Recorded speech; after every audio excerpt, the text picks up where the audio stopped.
Welcome to Red Zone DFS Week 5. Jimmy, Vinny, Joey, we're back for another week. We're here for more earnings, some DFS wins, some showdown takedowns this weekend, on top of some big wins last Sunday. How you feeling this week, guys?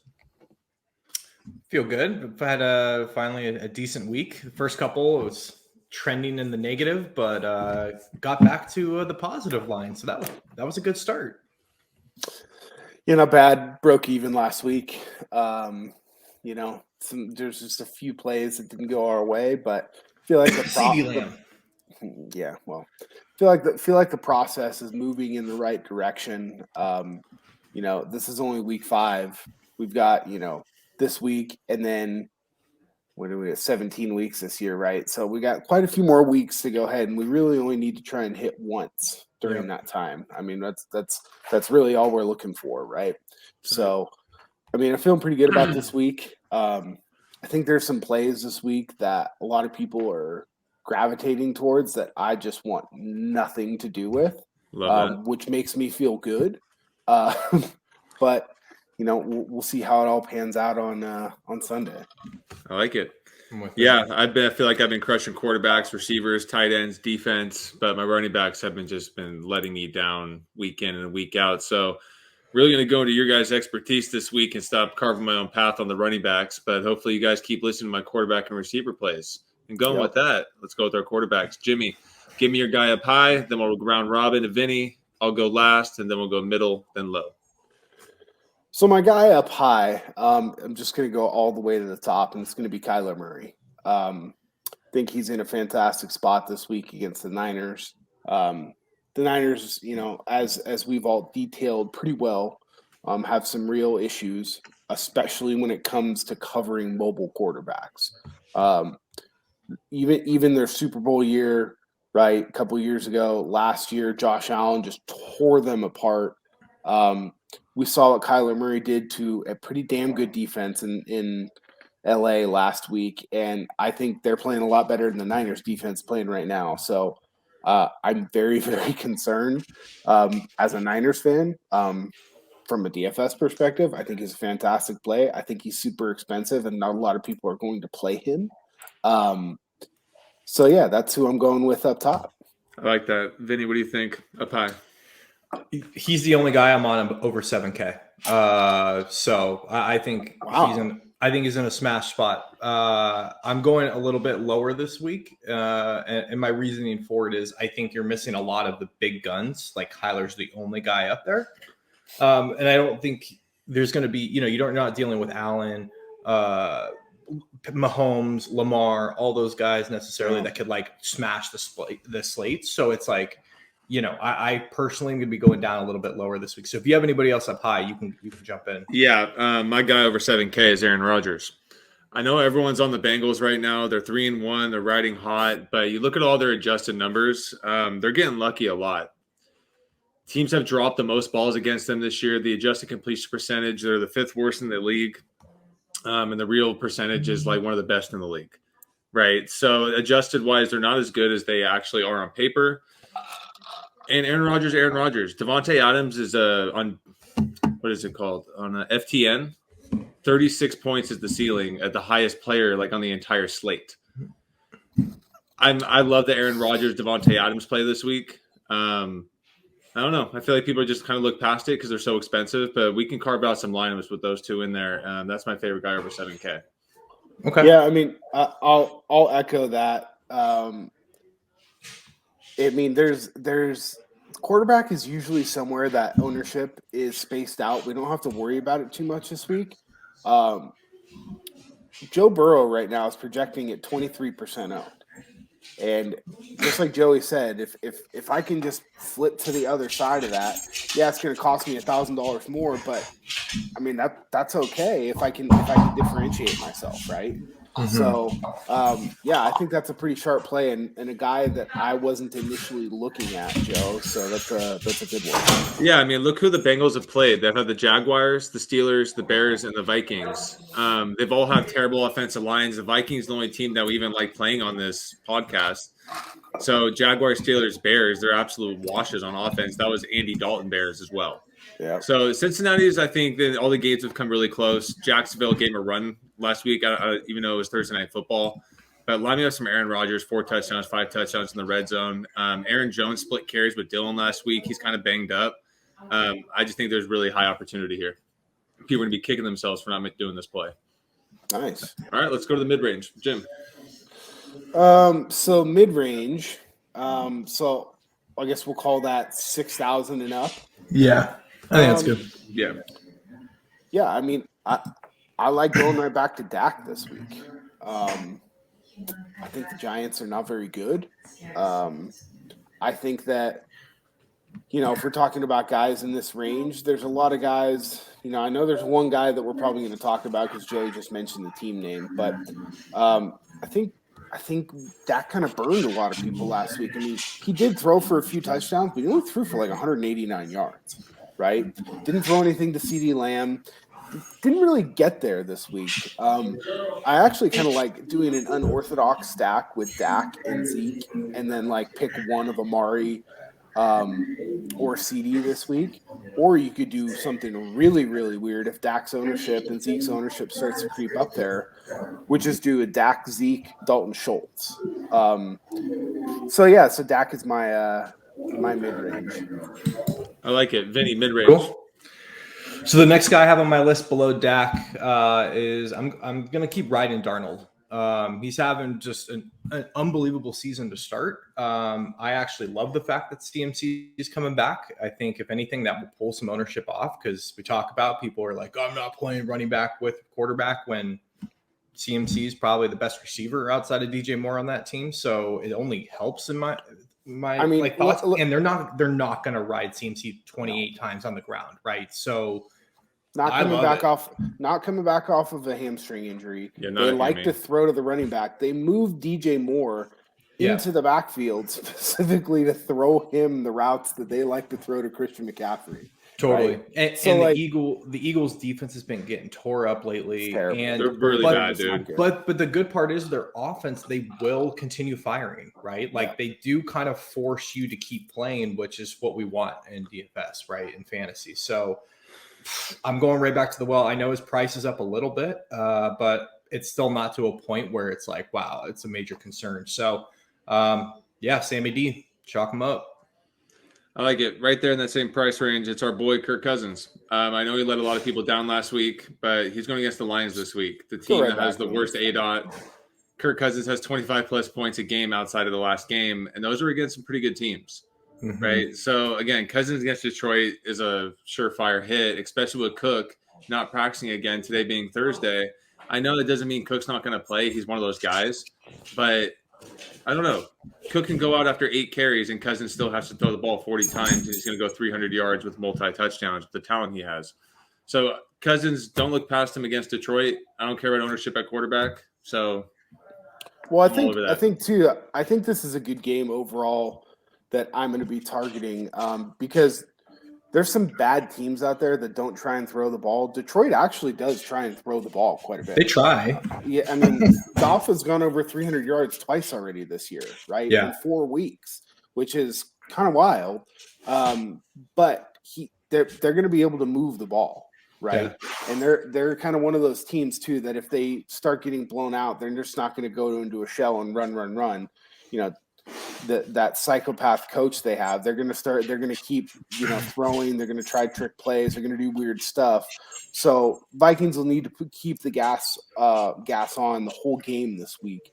So I think that, I knew that Joe was going to mention that one. So that's why I left it for him. Because I think Kirk is just too easy, man. I mean, it's 6,500. You just play, move on. You can play him with Jefferson. Just keep going. You're seeing him and Darnold putting up the same numbers relatively to the top guys, right? Like Allen, those guys, they may get 5-6 points more, 7 points more, but like you're saving 2,000, 2,500 at times. So it's like right now, I'm just going to keep riding that wave. Kirk Cousins right now, you can compare him to Matt Ryan maybe about 4 years ago when Ridley and Julio were just going off. And it's like they weren't that good. But fantasy-wise, they were winning people every single week. So Kirk Cousins is literally Matt Ryan 4 years ago. So jump all over it. Jump all over that. Let's go low, boys. Jim, what do you think? Let's go. You can stay at the 6K mark, but 6K and down. So you know I said that. If he starts this week, I'm gonna play him, and that's Trey Lance. And I don't think that I'm gonna be alone either. Yeah. The Niners are gonna have to score points this week. They're just gonna have to. He runs the ball. He had almost 24 points last week, and at 5,700, there's one guy who I would play him with, maybe two. That'd be Kittle or Debo. But I think you can play him by himself. I mean, because he's going to be kind of like a running back out there, right?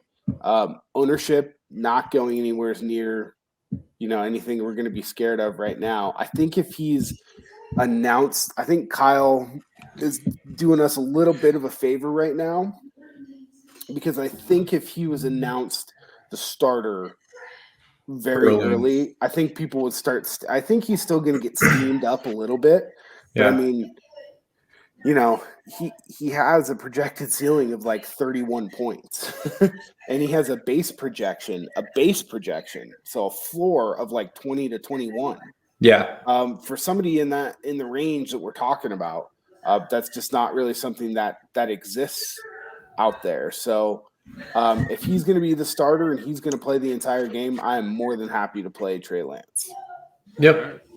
Joe, where do you like down low? Danny Dimes, 6K. Oh, Danny fumbles. Hey, man. But you can't ignore the points he's been putting up in DFS. No. He's been throwing very well. He's, Kenny Golladay, I just love the pairing this week against Dallas. Again, I think it's going to be a high-scoring game. The game flow is going to be high. Sign me up for some Danny Dimes. He's been playing well, especially for us DFS players. And the Cowboys, I mean, take away Trayvon Diggs' like 6 interceptions he already has on the year. Cowboys be in a lot more trouble on defense. If you start digging deeper into the skeletons of that defense, they got some problems. They're a really, really aggressive defense, which means they're going to give up a lot of big plays too. And it's going to happen probably this week. I mean, the Cowboys defense been using their new inside linebacker as a defensive end pass rush linebacker in Micah Parsons. So, I mean, if that doesn't – they're move somebody – They're blitzing the most in the league with, like, the worst success rate. Exactly. So, again, they're going for it, and it's going to catch up with them. This is the week it's going to happen. Do you guys have any – obviously not because you didn't mention them, but, like, any slight interest in Fields at 5,200 versus the Raiders? I don't – He's just so cheap. He is, but, like – I don't know. I have no faith and no trust in Matt Nagy's play calling. Yeah. I just don't know what he's doing right now. Allegedly, he's given up the play calling, right? But I mean, last week they won the game and he only had 8 points. I don't know what his ceiling is. Yeah. Right. If his ceiling's 20 points, and I have a guy like Lance who's a couple $100 more, and his floor is 20 points. Yeah. I mean, I hear you. The offensive line's trash. They have no running game anymore. Yeah, they're like not. They're actively like not throwing it to Allen Robinson, which is kind of weird. I mean, if it was Nick Foles starting and playing, yeah, I would be all about that. But you know, they said they're going with Fields. He's an amazing talent. He's going to start to break out sooner or later. I think there's a see it first argument to be made for 5,200, but yeah, I just don't think it's for me this week. Okay, I'll give you just the 2 guys that you guys left off. We hit on pretty much everyone, which is great, and I'll do it quick. I'll have some interest in Derek Carr this week as a bounce back spot. I don't think the Bears are anything special on defense. And I think it's just a good bounce back spot, right? Like we saw the second half what that offense is capable of coming back on the Chargers. They just couldn't stop the Chargers. But it's not their fault. But they waited till the second half to do that every week so far. Yeah. But they can still. Scares me. I mean, you can still have a guy like Renfro, Ruggs, and Waller. Like it's a concentrated offense. It's at home, which I really like. I think they could get after Chicago here pretty well at home. And then the only other guy that I have mild interest in is going to be a complete leverage play going against the whole industry from what it sounds like is the chalkiest player of the week. It sounds like it's going to be Derrick Henry this week. I'm going Tannehill. AJ Brown's coming back. And I think it's a good leverage spot. My God. If you look, Jacksonville's run defense, I know Henry can bust through anything, but their run defense is not the worst. I think they're actually a top 10 run defense. I think it's a game that very easily, like, Tannehill could just explode here, and some of that may go to Henry, right? But I think it's just an incredible, like, leverage spot. Like, no one's going to play Tannehill this week. I think you're on the right path with trying to gain leverage from that game, but I don't know if Tannehill is the right way to do it. I think I would rather do it with just playing A.J. Brown based on how the DraftKings scoring is set up, because A.J. Brown can have a monster day with 8 catches for 114 yards and 2 touchdowns, and Tannehill can throw for 219 yards and 3 touchdowns and have just 19 to 21 points. Yeah, right? I just look at the Jags are just in complete shambles. They're just giving players away. But one thing about the Jaguars, when I look at the pace on offense, they are the fastest second to snap team in the NFL, and on defense, they're the slowest.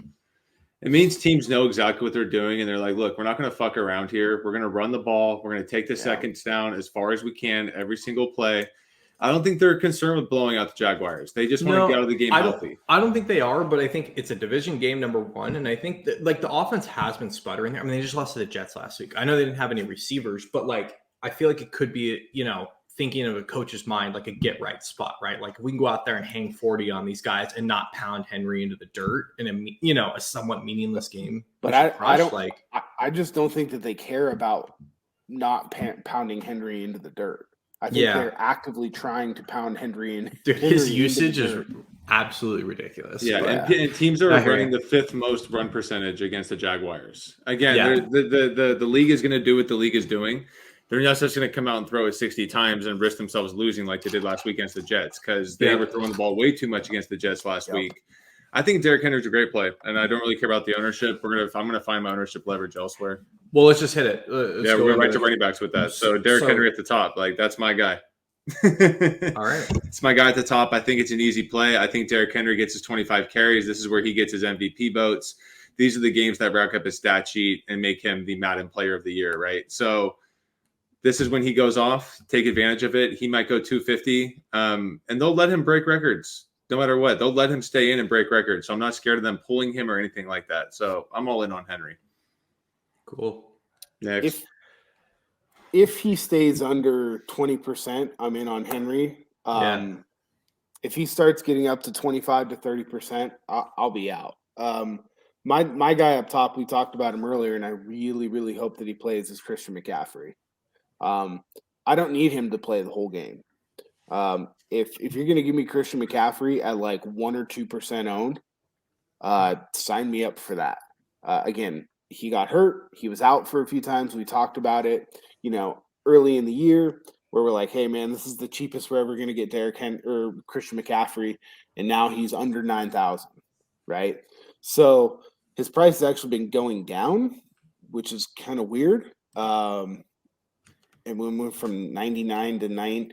I don't get their pricing. I don't understand what they're doing with their pricing, but 8,700 for Christian McCaffrey is just too cheap. I don't care if he's coming off an injury. I think Derrick Henry should be priced higher. I don't know why he's only $9,000. He should be 95, 9,600, and then McCaffrey should be up into the 9. So for both of them, I think it's just a little bit too cheap, and I'll be going to McCaffrey up top. Yeah, and if he's active, I'm rolling with him, right? They're not going to rush this guy back off of a hamstring injury this early in the season, when they're very clearly going for it. They're pulling off trades, they are making acquisitions to make this thing happen. If he's playing, they're not going to he's, I don't know if we should do it. He's got to show if he's 100%, he's going. And I think a lot of it hinged on the game last week too. Had they won that game against Dallas last week and they were sitting in a pretty good spot, they may have said, hey, look, let's roll the dice. But he was the one that ran out today and was like, no, I feel good. I'm good to go. And so we'll see if the coaches let him go. But, I mean, their head coach Matt Rule said that he's hopeful that he will be 100% full go. Yeah. So, that sounds like, if he is, then they're going to trot him out there. So, I like it. All right, Vinny, you got anyone else up high? The only other guy that I have mild interest in, again, and it's just a pure ownership standpoint, is if I see an Alvin Kamara coming in at under 5%, I know he's burning everybody, but he's still getting 25 touches a game. I know they're not using him in the run game, but he's playing Washington, who just got smoked by Cordell Patterson out of the backfield. Like, dude, the opportunity is there. As long as that idiot Taysom Hill doesn't come in and steal 2 touchdowns from him, like, this guy could very easily go from a 15-20 point day to a 35-40 point day. But that's the bigger problem. The bigger problem is Kamara has the lowest breakout runs of the season right now. He's at 0%.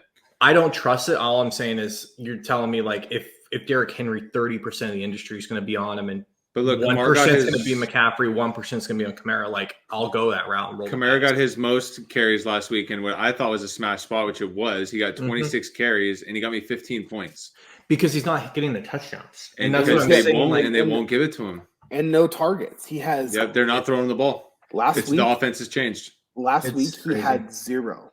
Yes, so 0 targets. As long as Alvin Kamara is not getting the ball in the open field, I'm out. Yeah. I'm out. I learned my lesson last week. Sean Payton knows.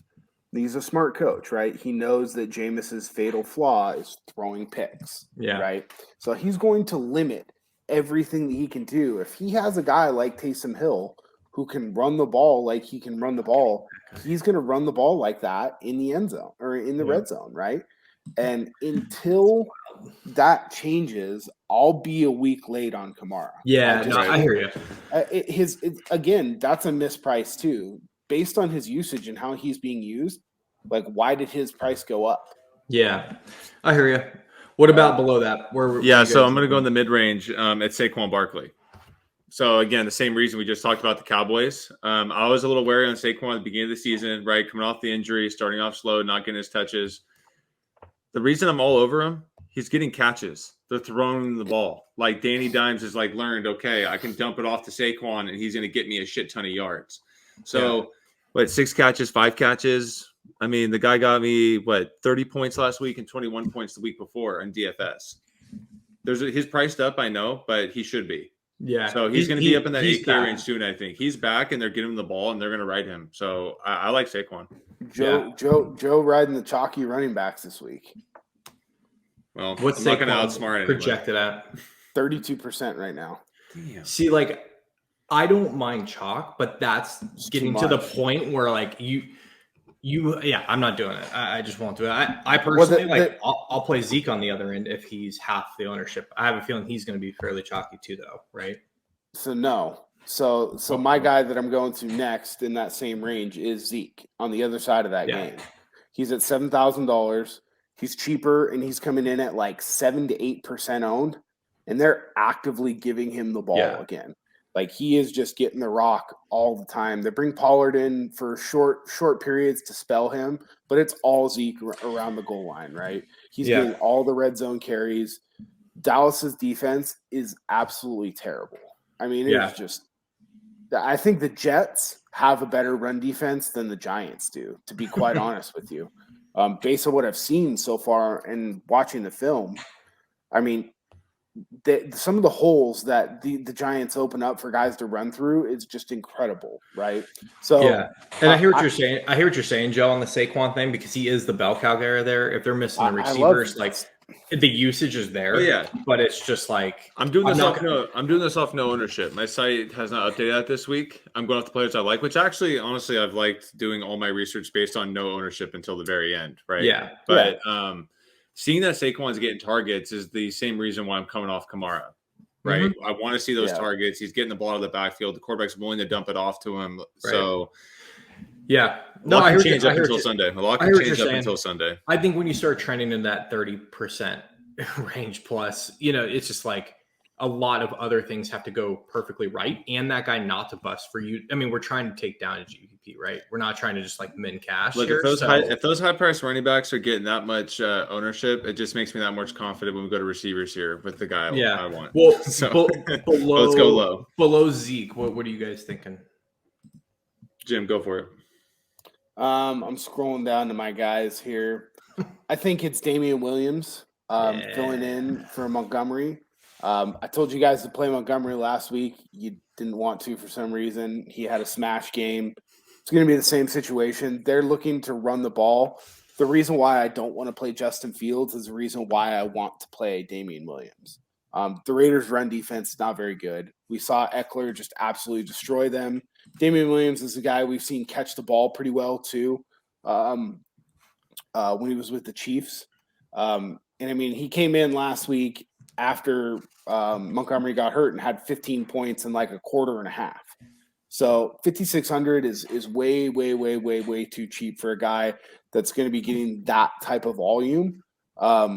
He's a guy that I really, really like this week, and that, I mean, it's just kind of an easy plug and play. I like that. I'm going to go with the other Damian Harris. Yep, the Damian on my list. I mean, New England's going to run the hell out of the ball. I know they threw it like crazy last week, but again, that's if you look at all the Buccaneers games, teams completely change their game plan when they play the Bucs. Well, so they just stop running the ball and they just start throwing it. Belichick, McDaniels aren't dumb. They played New Orleans and they played Tampa back to back. Like exactly.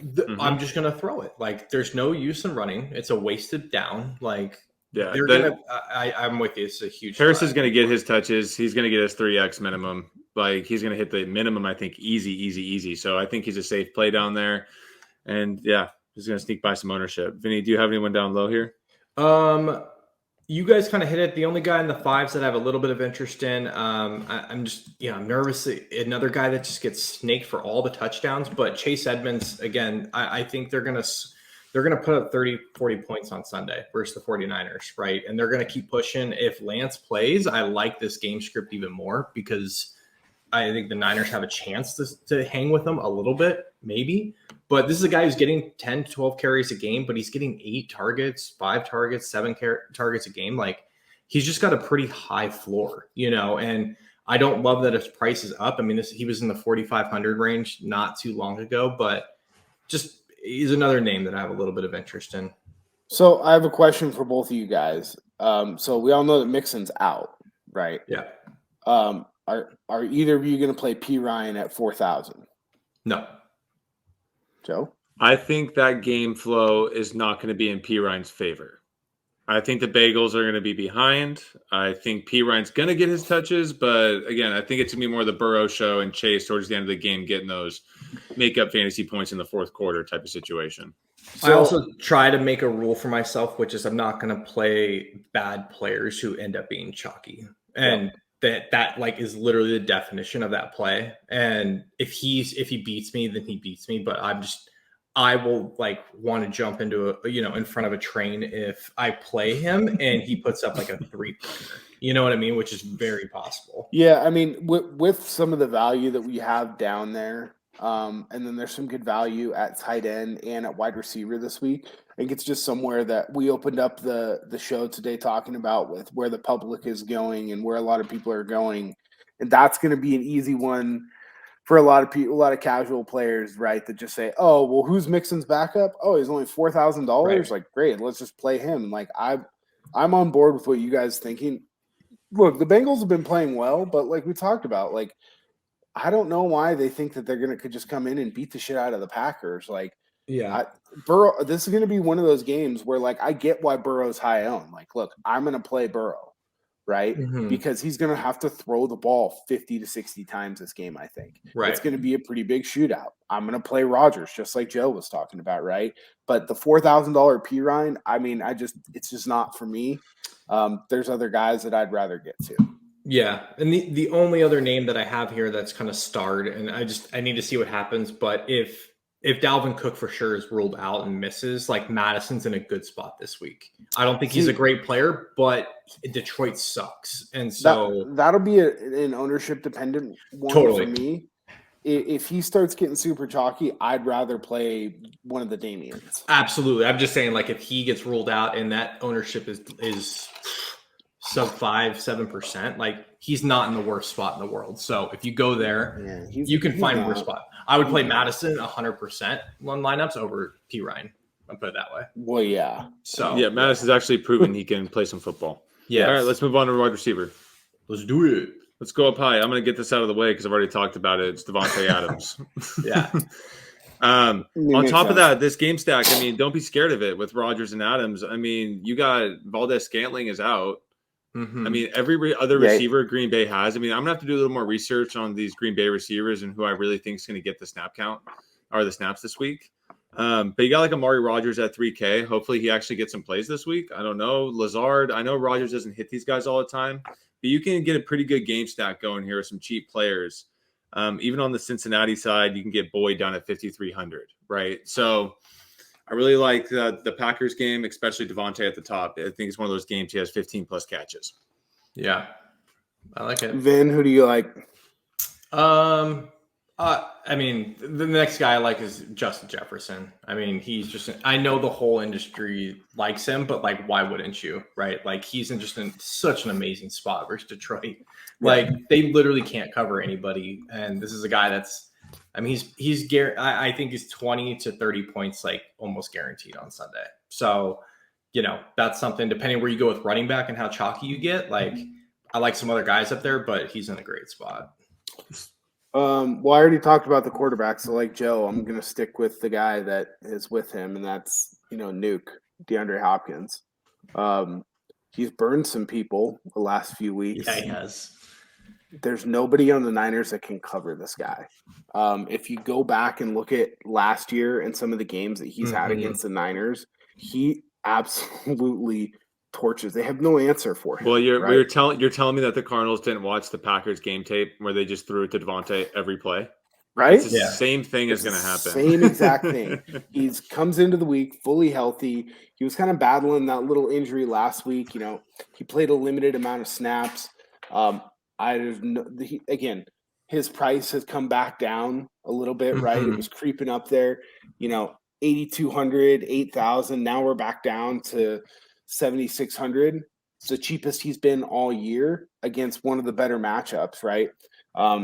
They're playing at home. Just give me that all day. I mean, we're looking at like stupid low ownership on him right now, like down in the 1 to 2% range. I think people are just starting to catch on that, he's dealing with some kind of injury, right? Like, and I know he's an Iron Man, like he's going to play no matter what. But it's like there's also so many mouths to feed in that offense. That's what people are scared of. I don't think people are scared of the injury. I think it's the mouths to feed situation, and it's back when the Steelers had the too many mouths to feed. Again, all the mouths are getting fed. But I think your play is right if you're going Kyler. Like, he has the same upside as Jefferson, Devontae, DJ Moore. If not, he's right up there with those guys. It's just you just got to hope it's the right week, right? And I'm with you. There's no one that can cover him. It's just is that the way the offense rolls on Sunday? And it's just Jefferson's a way more Devontae is going to get 40% of the targets. I mean at 4% ownership. It's not a bad play. Really? That's what we're talking about. This guy who just you're playing the team like you said. Did anybody watch the Packers game? I mean, it was in prime time. I guess not a lot of people did. But I mean, that's where I'm going up top. It's pretty easy. For sure. And the only other guy I'll mention up there is, again, pairing with Sam Darnold. I know he probably will gain some ownership, I think, but we showed last week, DJ Moore is turning into a superstar. He's absolutely the number one target there. I think a three-headed monster with him, McCaffrey, and Darnold this week is in just an amazing stack and relatively good price. So I'll be going back there for sure. I'm going to drop down to Debo. Him and DJ Moore are probably the most similar players in the league, right? Yeah. But Debo is leading the league in yak, right? He's going to catch the ball and he's going to do something with it. If Trey Lance plays, I'm even more into it, right? Because the big plays might actually happen and Debo won't have to create them himself. Yeah. And I think that game is going to actually have some fireworks. I think with the Cardinals, every game is going to. Well, to Jim's point, the Niners will have to try to score. There is no this dink and dunk offense. There is no this run play action. They will get smoked by 30, 40 points on Sunday if they try that. So they have no running game. It's a great play for sure. Yeah. I mean, and you want to talk about ownership, 1.5% ownership on Debo right now. That's insane. Yeah, I don't get it. He has a base projection 7 to 9 points higher than anybody around him. Right? Yeah. His floor, his base projection is 21 points this week. So if you play that stack, like if you play, I mean, I don't know if you can afford it, but like you can afford to go a chalky Henry if you're going to go 1% Debo. You know what I mean? Like you can start getting weird there with really good plays this week. So you can definitely avoid it. I mean, we're talking about playing. I mean, I've got a lineup where I've got Rodgers and Devontae Adams, and then I've also got Nuke in it. Yeah. So like if you didn't, if you wanted to go another way and go, Debo instead of Nuke, like, it's certainly viable, especially if you're going to play two of those running backs down in like the 5,000 low sixes that we were talking about. Right. You can jam in a lot of these higher price wide receivers that, are going to get the volume. Yeah. What about like sixes, like 5,500 and up? What do you guys think? Who's your favorite?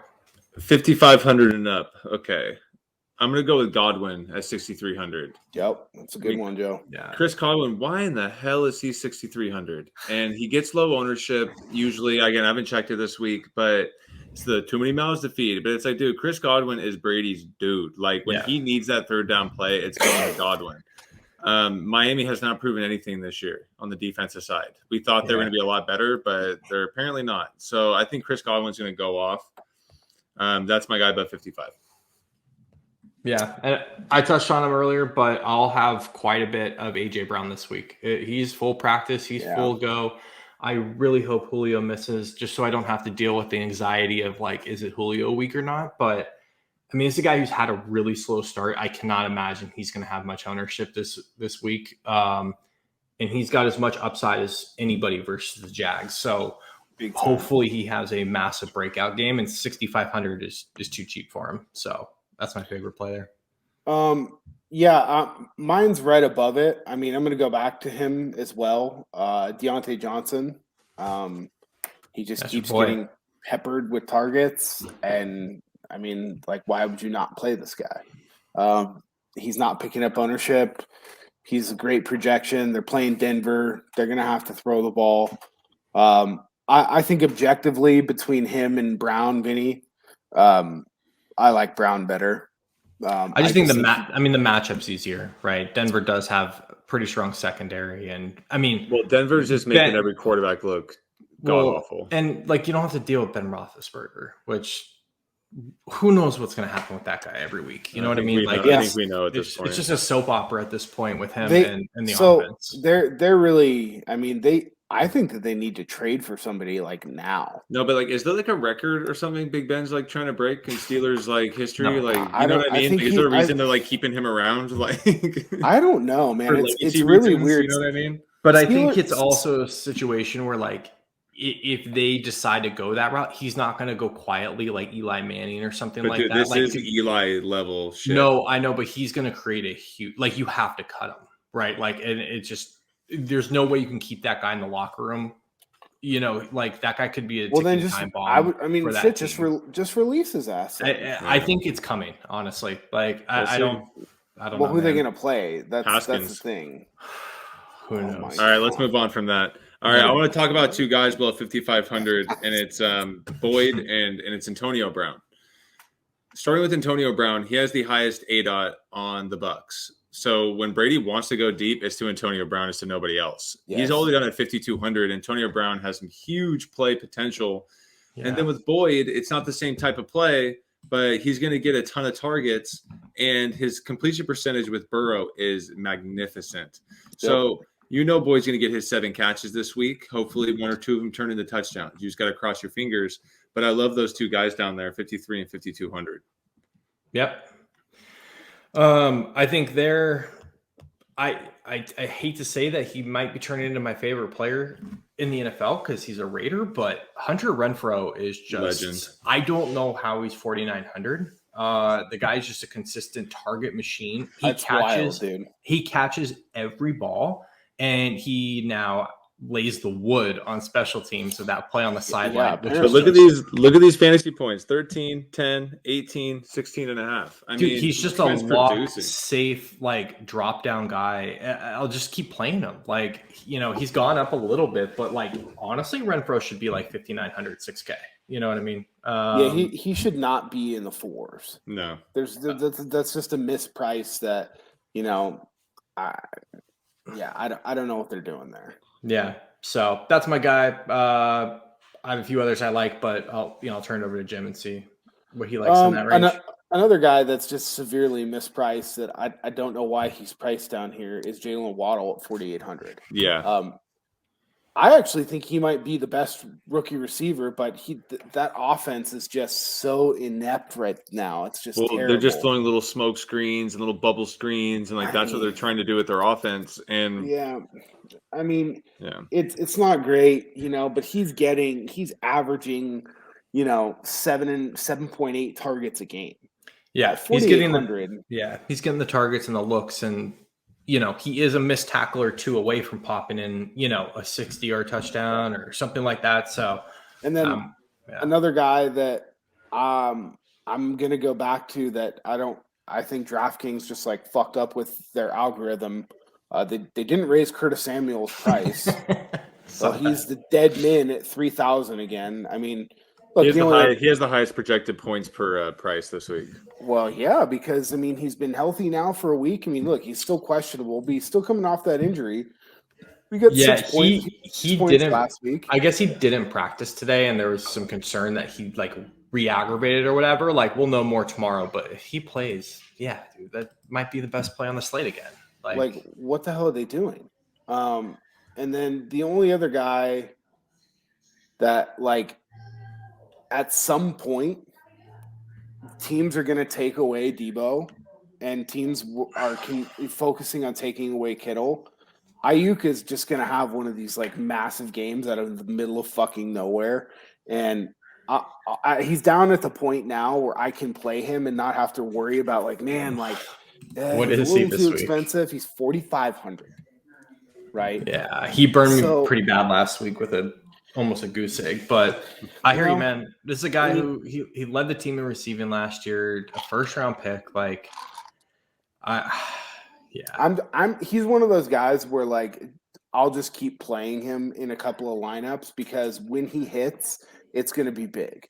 Right? And to your point, every single person's off him at this point, right? Oh yeah, nobody wants to play him. He might be one of those guys at 3-4% owned or something like that. Something really ridiculous, right? Because everyone's in that range is going to be playing Rondale Moore, or they're going to be playing, Khalif Raymond, who's, one of the starting receivers, or they're going to be playing Chenault, right? Yeah. Who's coming in with 50% ownership this week, which is you couldn't pay me to play that for 50%. No thanks, right? Yeah. Ayuk's ownership is 0.2 projected right now. So I hear what you're saying. The only other guy that I have that's kind of bargain bin, I would say, and I want to see what ownership is because I've heard his name mentioned on multiple outlets now, but Kadarius Toney at 4K. Look, less than 3%. Yeah, and they're actively last week started trying to push him the ball. I need to see if Shepard's going to play, and if Shepard doesn't play, I absolutely will be playing some Toney. He'll be a good play because, like Joey said, Danny Dimes is throwing the ball around. I think Daniel Jones is actually a really pretty good quarterback. I think he's developing into a pretty good quarterback. I think they need to get rid of their stupid ass head coach, Joe Judge. That guy is just a tire fire. He's doing up downs on the sideline, making guys run laps for their shoe being untied and shit like that. So Slade and Shepard both didn't practice today. Yeah, love that. Not a good sign on Thursday. So I like the Toney play. Galladay was my other favorite this week with Danny Dimes. I think the Giant stack is a good one.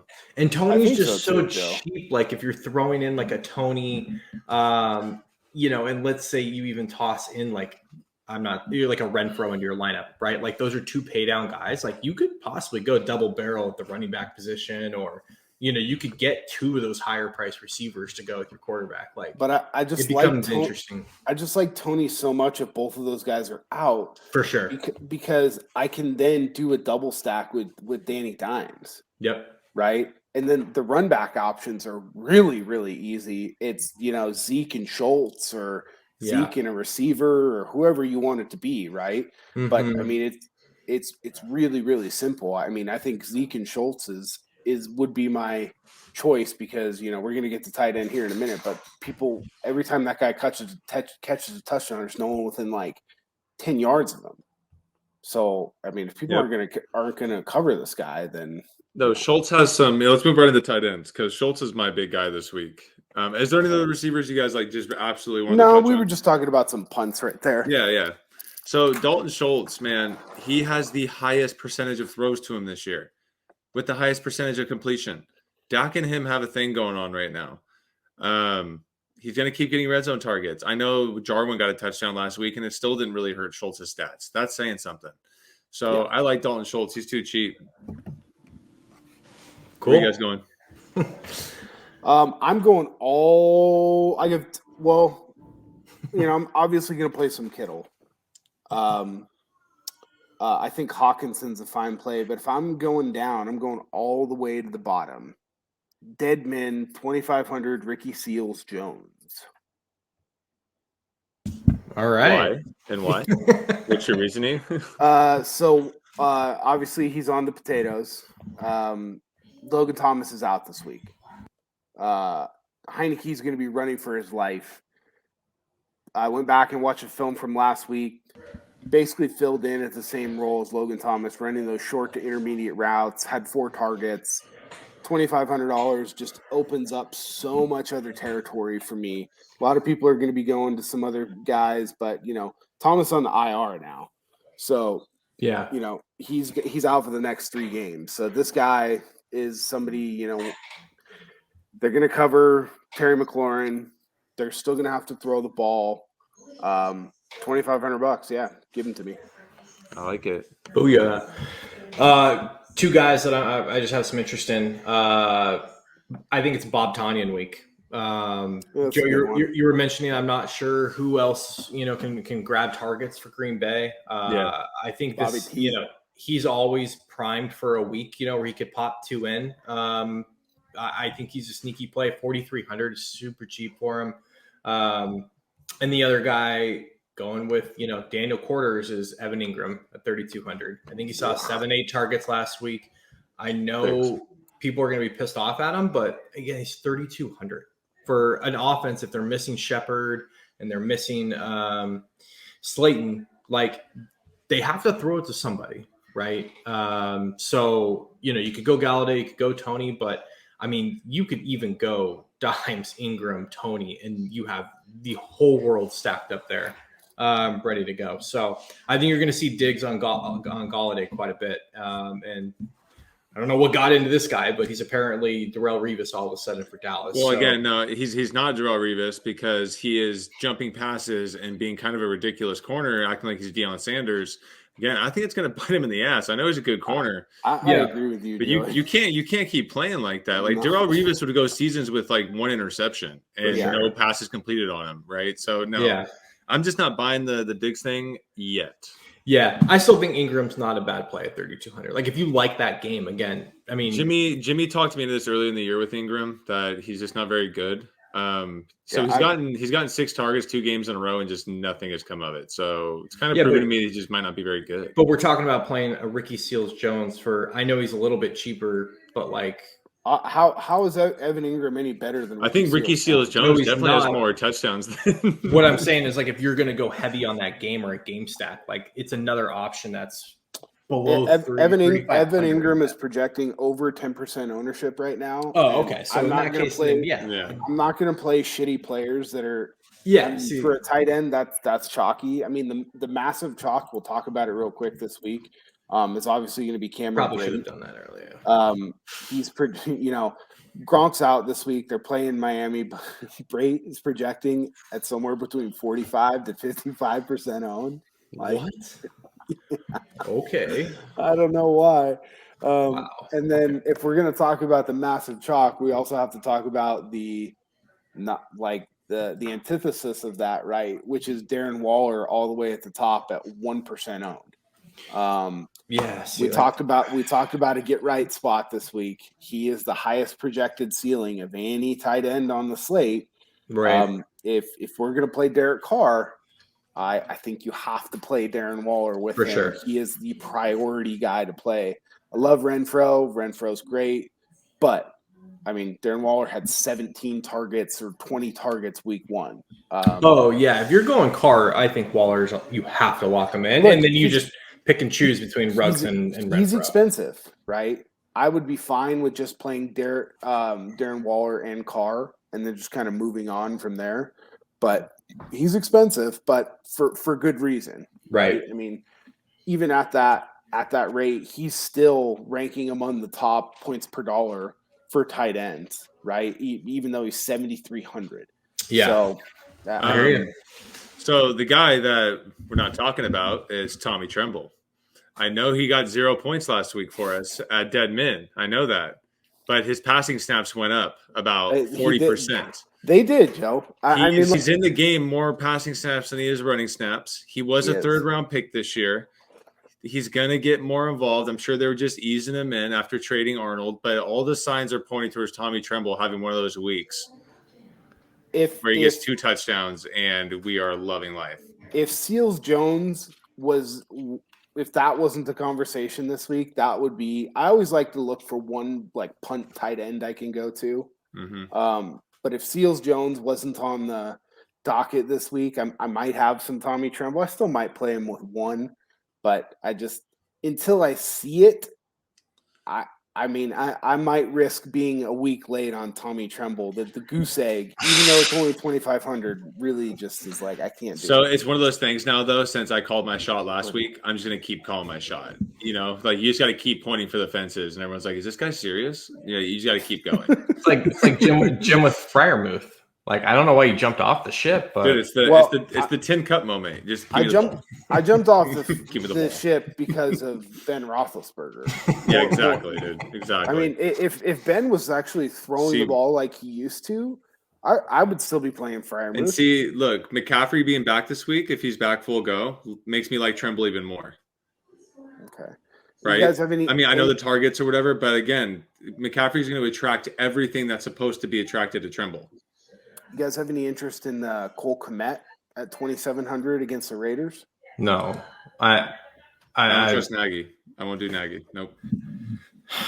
I was on him earlier this year. I was kind of like, oh, this is a Cole Kmet like breakout. You know, like he's the good. big tight end. I think he is good, but like he catches one ball a game. You know, and I've seen Bears Nation just like ready to like rip this guy's head off for some reason. I don't watch enough Bears football to know why, but I'm just gonna avoid that. Okay. All right. I mean, he's good. I don't know. The Raiders can't cover tight ends to save their goddamn life. So I don't know. Yeah, maybe if you tell me like a guarantee Jonathan Abrams going to lock him up or attempt to, then I may have some interest. No. Abram freelancers. He won't lock up anyone. Good point. All right. All right. I know we know the basic defense, but like where's our bargain bin defense this week coming from? Last week it was the Lions. I'm really angry the Jets aren't on the slate this week. Really upsets me. They've been playing pretty tough.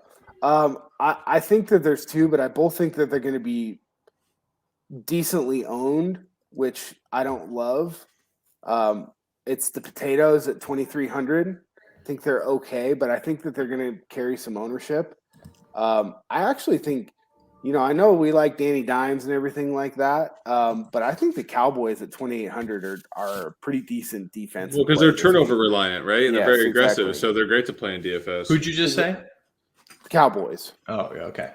At 2,800, it's a little more expensive than I typically like to pay for a defense. But Danny Dimes does fumble. He does throw some weird interceptions sometimes. And the Cowboys are actively looking, like Joey said, it's probably going to burn him at some point. But, Diggs is playing that way. He's playing that way because the coaches are telling him to play that way. The coaches are allowing it to happen. But again, highest blitz percentage, right? Jumping routes, it's all part of the plan. Exactly. Yeah. So the coaches are continuing to, like Belichick says, right? You're either coaching it or you're allowing it to happen. But again, I mean, you get a pick six there and, a few sacks, and it's like, all right, I have plenty of value. I'm good. Like, I don't have 30. So, like, that's why, like, totally.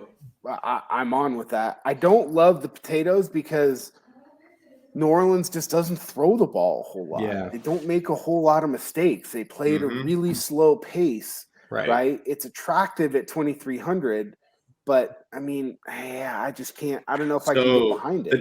The defense that I'm looking at, and it's a game that we haven't talked about, which makes it perfect for the defense, right? It's the Chargers and Browns game. Now, both those defenses have been looking awesome. Now, the one that I think is way more elite is the Chargers defense. Yeah, they're the best defense in the league. And the Browns are dependent on Chubb and Hunt rushing for 5.5 yards a carry. I do not think they're going to be able to get that kind of traction this week. No chance. It's going to make Baker do some things that he's not comfortable doing. Yeah. He's got a torn labrum in his non-throwing shoulder. Yeah. I think the Chargers get fucking weird this week, man. And I'm calling it right now. I don't think Baker finishes this game. Yeah, dude, torn labrum. I don't care if it's not your non-throwing arm, dude. That's shit hurts. Well, and let's be honest. Like, I know this, isn't very PC, but like it's the NFL. Like, you don't think these guys are going to be going after that left shoulder of Baker's on every chance they get? Like, Bosa's like ready to kill anyone any second, dude. Yeah, so I like the Chargers as well. Did you have any others or no? No, I'm pretty locked on the Chargers, man. Like, I'm not really liking the low. I don't like going up high. Chargers at 2,700. I'm really, really liking that spot. If I'm clean punting, I'm on board with that. The only team that I had on here, I didn't have the potatoes on there because, like you said, the turnovers and all that. And I know this team doesn't really do that either, but I just also don't think they're very explosive. I'll throw some Houston Texans out there. I know they're absolutely dog trash.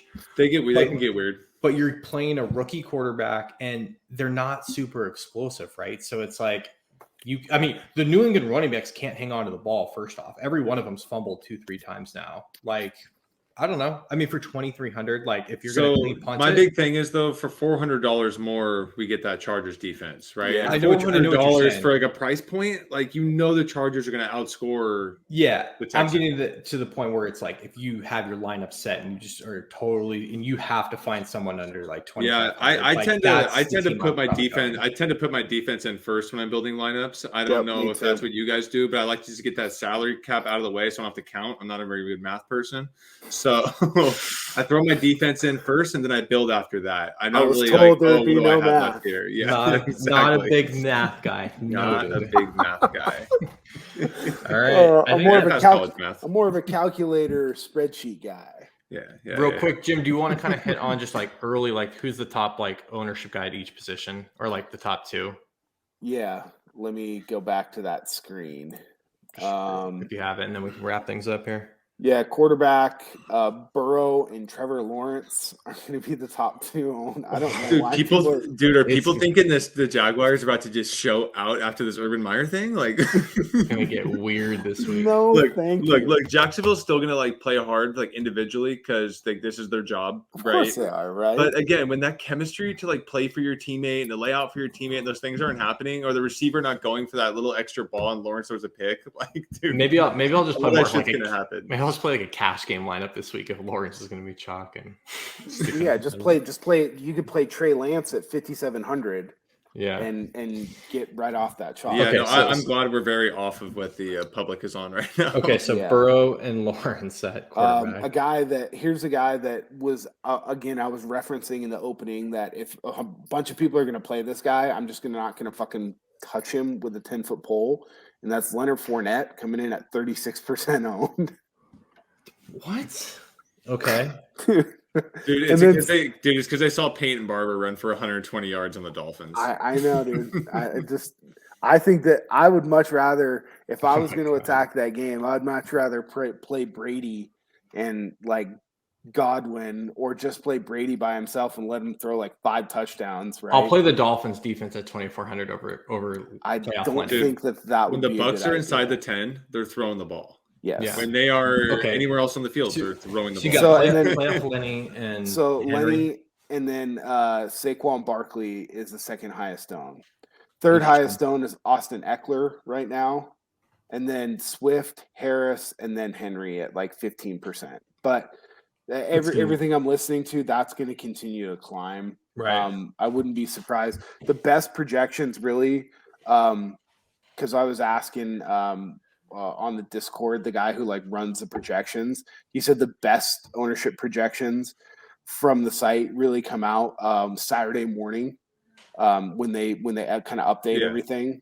So, but it's Thursday night. These are pretty close to what they're going to be.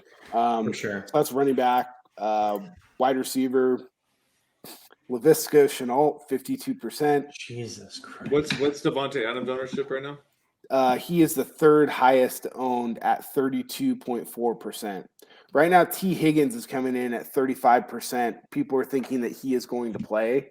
I kind of hope that he does play because I will not play him. Well, he's $5,000 is why, right? So is Chase.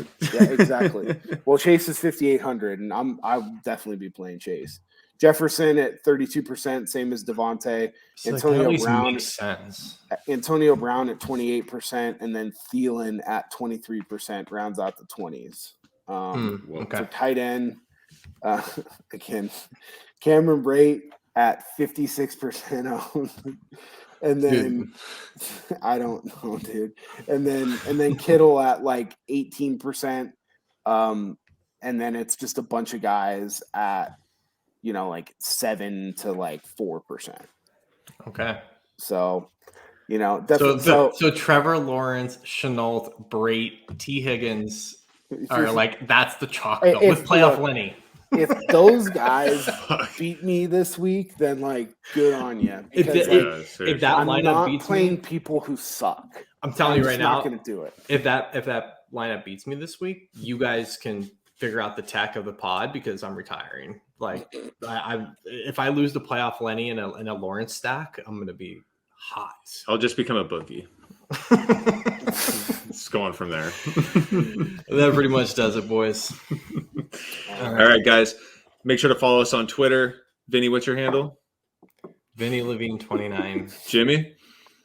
That's at JJ McIntosh. It's in the notes. Don't listen to Joey. I'm DFS Joey Levine. Make sure you follow our website, redzonedfs.com. Follow us on Twitter, and good luck this weekend.